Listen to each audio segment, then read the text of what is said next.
السلام علیکم ورحمۃ اللہ وبرکاتہ۔ قارئین و سامعین، مزید ایک ویڈیو لے کر آپ کے سامنے حاضر ہوئے۔ امید کرتے ہیں کہ آپ کو یہ ویڈیو پسند آئے گی۔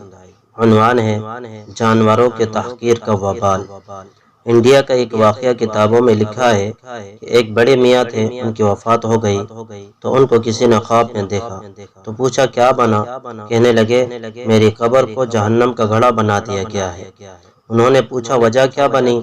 تو انہوں نے یہ واقعہ سنایا کہ ہولی کا دن تھا اور میں پان کھاتا ہوا جا رہا تھا، مجھے تھوک پھینکنے کی ضرورت محسوس ہوئی تو سامنے گدھا تھا، ایسے ہی پتہ نہیں کیا دل میں آیا کہ میں نے وہ پان والی تھوک گدھے میں ڈال دی اور کہا گدھے تجھے رنگنے والا کوئی نہیں تھا۔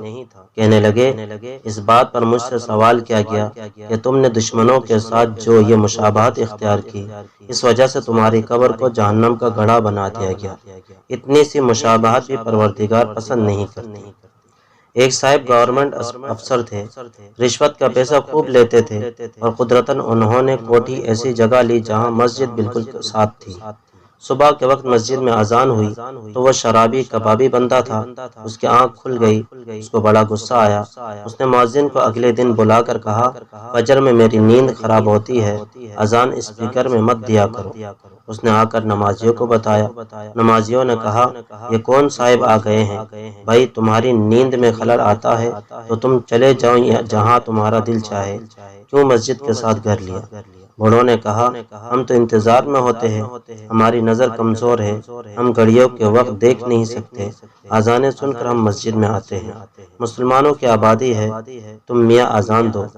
اس مؤذن نے اگلے دن پھر اذان دی، اس کی آنکھ کھلی، اس کو غصہ آیا، اسی وقت مسجد میں آ کر اس نے مؤذن کو 2 تھپڑ لگا دیے۔ بس اللہ تعالیٰ کی اس پر پکڑ آ گئی۔ ہوا یہ کہ اس کے آدھے دھڑ پر فالج ہو گیا اور دونوں ہاتھ اس کے سینے کے ساتھ لگ گئے۔ اب بیکار پڑا ہے، جب دفتر کے کام کا نہ رہا تو اگلوں نے چھٹی کرا کے گھر بٹھا دیا۔ علاج پر بھی خوب پیسہ لگ رہا تھا۔ اس کی چونکہ افسرانہ طبیعت تھی، حاکمانہ طبیعت تھی، تو گھر میں بھی ڈانٹ ڈپٹ، ذرا سی بات پر غصے ہو جاتا۔ کبھی نوکروں کو ڈانٹ رہا ہے تو کبھی بچوں کو ڈانٹ رہا ہے، کبھی بیوی کو ڈانٹ رہا ہے۔ ایک دفعہ کی ڈانٹ تو برداشت کر لیتے ہیں مگر روز روز کی ڈانٹ ڈپٹ تو برداشت نہیں ہوتی۔ بچوں نے ماں سے کہا یہ ہمارے لیے کیا مصیبت ہے، یہ تو لگتا ہے کہ کوئی تھانے دار گھر میں آ گیا ہے۔ بیوی نے کچھ کہا تو بیوی کو ڈانٹنے لگا۔ وقت گزرنے کے ساتھ ساتھ روز بیوی کو ڈانٹ پڑتی، روز گندی گالیاں زبان سے نکلتی۔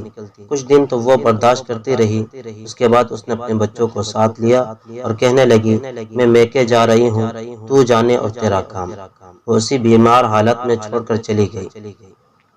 اس نے بھائی کو فون کیا کہ بیوی مجھ سے بے وفائی کر گئی، تم آؤ میری خدمت کرو۔ خیر بھائی آ گیا اور وہاں سے گھر لے گیا، مگر طبیعت تو ہر جگہ ایک ہی ہوتی ہے۔ اب اس کے بچوں کو ڈانٹ ڈپٹ، اس کی بیوی کو کچھ کہہ دیتا۔ اب جب اس کے گھر میں یہ ہونے لگا تو بچوں نے کہا ابو یہ کیا مصیبت آ گئی؟ ایک دن بھائی نے اسے سمجھایا کہ بھائی تم کیوں یوں لوگوں کے ساتھ بری زبان استعمال کرتے ہو؟ وہ اس کو بھی ڈانٹنے لگ گیا کہ تو رن مرید بن گیا ہے اور یہ اور وہ۔ اب بچوں کو دیکھا کہ ہمارے ابو کو بھی ڈانٹ رہا ہے تو انہوں نے پلان بنایا۔ جوان بچے تھے، انہوں نے اگلے دن صبح چارپائی سے اٹھا کر اس کو باہر لا کر سڑک پر ڈال دیا۔ گرمی کا موسم تھا، 9 بجنے لگے تو زمین بھی گرم، پسینہ بھی آ رہا ہے۔ اب سوچنے لگا کہ میرا کون ہے کہ جس کو میں کہوں؟ چنانچہ افسر صاحب نے آنے جانے والے مسافروں سے اللہ کے نام پر بھیک مانگنا شروع کر دی، اللہ کے نام پر دے دو۔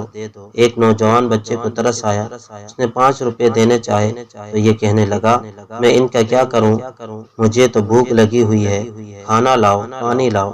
اس نے قریب ہوٹل سے روٹی لے کر دے دی، کہنے لگا مجھے کھلا دو۔ اس نے کہا میرے پاس اتنا وقت نہیں ہے۔ وہ رکھ کر جانے لگا۔ اس نے سوچا کہ بھئی ایسا نہ ہو کہ یہ رکھ کر چلا جائے اور کوئی کتا اٹھا کر لے جائے، میں تو کچھ کر بھی نہیں سکتا۔ کہنے لگا مجھے پکڑا دو۔ اب پکڑے کہاں، ہاتھ کی انگلیاں تو ہلتی نہیں۔ سوچ کر اس کا جو پاؤں اس کے سینے پر آیا ہوا تھا، اس نے انگوٹھے اور انگلی کے درمیان روٹی کو پکڑا اور اس کو چبا کر کتے کی طرح کھانے لگ گیا۔ وَمَن يُهِنِ اللَّهُ فَمَا لَهُ مِن مُّكْرِمٍ، سورہ حج۔ جسے اللہ ذلیل کرنے پہ آتا ہے اسے عزت دینے والا پھر کوئی نہیں ہوتا۔ بندہ اللہ کی پکڑ میں نہ آئے۔ جب انسان اللہ تعالیٰ کی نظروں سے گر جاتا ہے تو مخلوق کی نظروں سے خود بخود گر جاتا ہے۔ لوگ دل سے عزت نہیں کرتے۔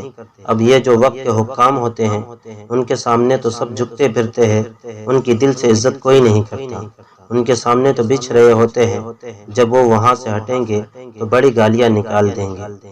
تو قارئین و سامعین، اللہ رب العزت سے دعا ہے کہ اللہ رب العزت ہمیں دوسروں کی عزت کرنے کی توفیق عطا فرمائے اور دوسروں کے اعزاز و اکرام اور احترام سے ملنے کی توفیق عطا فرمائے۔